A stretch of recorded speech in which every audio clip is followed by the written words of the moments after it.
It's all about us. R to the E, to the A, to the L. It's all about us. It's all about us. Let's go.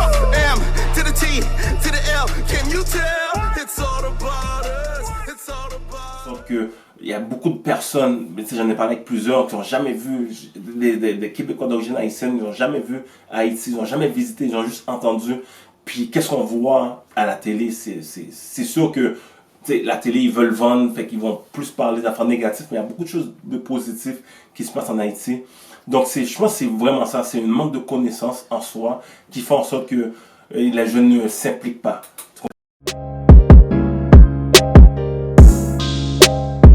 Tout d'abord, je me présente El Diego Armando Maradona, man!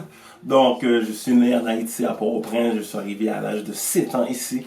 Quand je suis arrivé, il neigeait dans cette période-là.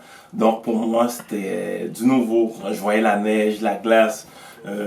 En Haïti, lorsque je voyais la glace, c'était dans le congélateur. Donc, quand je suis arrivé ici, je pensais qu'on était dans un gros congélateur. Mais, vous voyez, regarde, ça remonte à 30 ans de cela. Puis jusqu'à présent, je ne suis pas encore prêt au froid, à la neige, tempête et tout. Donc,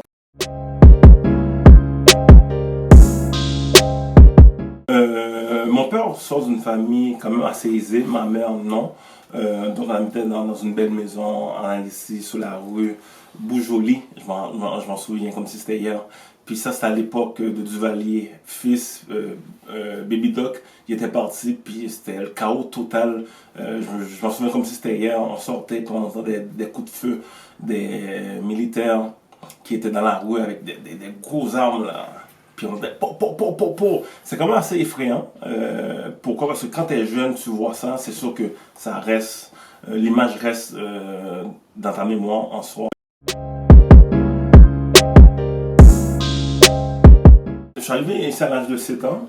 C'est sûr que quand je suis arrivé, ma première année, j'étais dans une école pas mal francophone, beaucoup de Québécois. C'est là que j'ai vécu un petit peu le racisme. Pour t'intégrer, il fallait vraiment que tu aies quelqu'un d'autre, un ami. Je vais toujours m'en rappeler, c'était un de mes boys qui s'appelle Pops, qui était dans la même école que moi. Puis il était un petit peu plus vieux.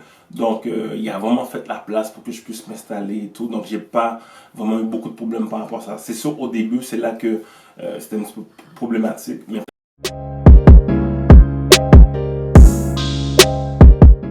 financier, qu'est-ce que je fais? Est-ce que j'aide monsieur, madame, tout le monde à structurer leurs finances pour qu'ils puissent avoir une carte de crédit, pour qu'ils puissent acheter leur première propriété. Donc, c'est vraiment le suivi, l'encadrement par rapport à ça. Parce que, qu'est-ce qui arrive? On vit dans un monde de sous-consommation. Donc, tu te lèves le matin, qu'est-ce que tu fais? Tu ouvres ton téléphone, tu vas sur les réseaux sociaux, soit Instagram, Snapchat, Facebook, il y a toujours des publicités. Tu sors de chez toi, il va y avoir des publicités. Fait que, en Amérique du Nord, ils te forcent à consommer. Mais c'est toi qui dois mettre un plan, un budget vraiment efficace afin de bien gérer ton argent pour investir par la suite.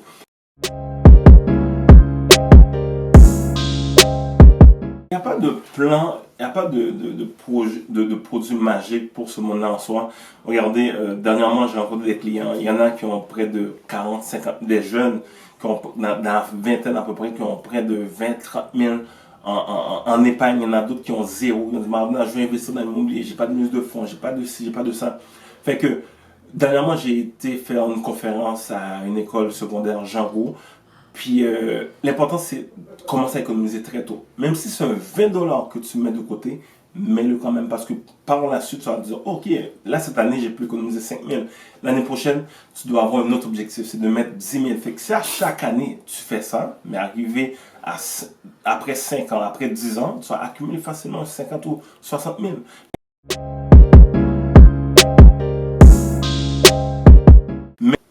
Personnellement, je pense que oui, parce que 95% de ma clientèle, c'est des Haïtiens ou Africains en soi.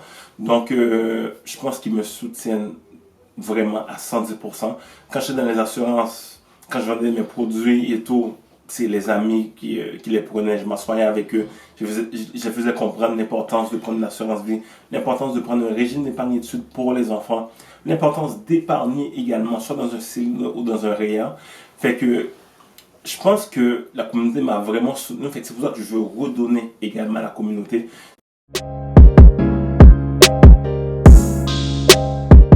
Beaucoup de choses qui se font en Haïti. Dernièrement, j'ai goûté une vodka haïtienne. Je ne savais même pas s'il y en avait.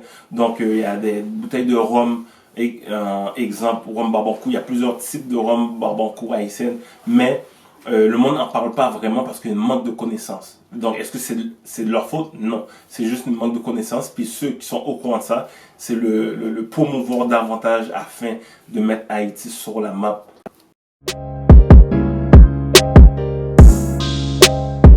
Pas visité plusieurs places, mais qu'est-ce que j'ai pu entendre, voir, c'est vraiment, je me souviens lorsque j'étais jeune, une plage qui s'appelait Gilo Beach, je sais pas si ça existe encore, je sais pas s'il y a encore là ou bien ils ont changé de nom, je pense que c'est Indigo, quelque chose du genre, fait que c'est ces places-là que moi je vais encourager le monde, d'autres places aussi comme Kinskov, quand j'étais jeune, je visitais, c'est de très belles places, Kinskov, la place où mes parents viennent, Petit Gouave, une très belle place également que vous devrez absolument aller visiter.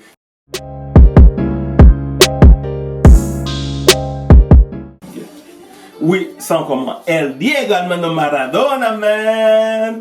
Donc, beaucoup de projets en tête. Là, j'ai terminé mon premier livre. C'est en vente. On a vendu plusieurs exemplaires. Vous êtes plus riche que vous le pensez. Enrichissez votre futur. Donc, vous pouvez me contacter directement sur mon téléphone 514-799-3822. Je vais le répéter 514-799-3822. Puis aussi, je fais beaucoup de conférences sur l'immobilier. Comment s'acheter sa première maison. Il y en a des fois qui n'ont pas de mise de fonds. Fait on fait des stratégies afin d'aller chercher la mise de fonds, soit des prêts réels ou aller voir des institutions financières pour aller chercher des marges de crédit ou bien des prêts personnels afin d'investir dans l'immobilier. Ceux qui ont des mauvais crédits, qui ont fait des mauvaises décisions auparavant dans le passé, comment structurer leurs finances pour qu'ils puissent s'acheter, je ne sais pas moi, une maison, une auto, ou bien seulement investir dans leur propre compagnie. Donc c'est tout ça que je fais. N'hésitez pas de me contacter. Suivez-moi également sur les réseaux sociaux. Ça me fait plaisir de vous aider. Let's go! P to the A, to the D, to the A. It's all about us. It's all about us.